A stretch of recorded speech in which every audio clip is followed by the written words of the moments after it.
ఇంకా నేను మాట్లాడలేదండి. తప్పకుండా ఆయనతో మాట్లాడడం జరుగుతుంది, వాళ్ళకి ఎక్స్ప్లెయిన్ చేయడం జరుగుతుంది. ఎందుకంటే ఈరోజు ఇది నాతో జరిగిందంటే రేపు పొద్దున ఎవరితోనే జరగచ్చు.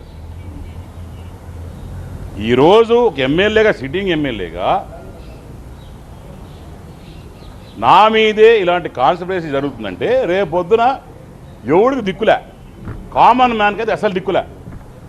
కాబట్టి డెఫినెట్గా దీని మీద ఒక ఎంక్వైరీ అనేది వేసి ప్రాపర్గా దేనికైనా ready, any enquiry we are ready. Thank you. Bail పైన బయట ఉండి ఇలాంటివి చేస్తున్నప్పుడు ఈ బెయిల్ రద్దు చేయాలనే అంశం పైన ఇట్లా మీరు ఏమైనా కోర్టుకు మంచి పాయింట్ చెప్పారండి. డెఫినెట్గా మీరు చెప్పినట్టు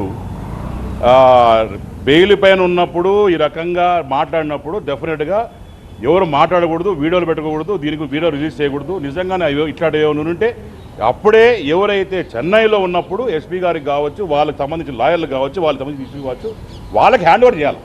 ఇలాంటి ఎవిడెన్స్లు ఏమైనా ఉంటే వాళ్ళు చూసుకుంటారు, నన్ను పిలుస్తారు, నేను పోతా మాడి ఏముంది చెప్పేది వస్తా. అంతేగాని ఇది అంతా అయిపోయిన తర్వాత ఇప్పుడు రిలీజ్ చేసి ఏమొస్తుందండి? ఇప్పుడు దొంగన పడ్డ 6 నెలల కుక్కలు మురిగినట్టు ఈ రకంగా మీరు అన్నట్టే చెప్పి కరెక్ట్ అండి. డెఫినెట్గా రేపు పొద్దున ఈ దీని మీద మీ 100% మా లాయర్ కూడా సంప్రదించి వీళ్ళు మాట్లాడి ఎట్లా మాట్లాడతారు, మీరు బెయిల్ లేనోడు మాడకూడదు. You should not have release any videos or not release anything. So డెఫినెట్గా దీని మీద డెఫినెట్గా వీ విల్ టేక్ యాక్షన్.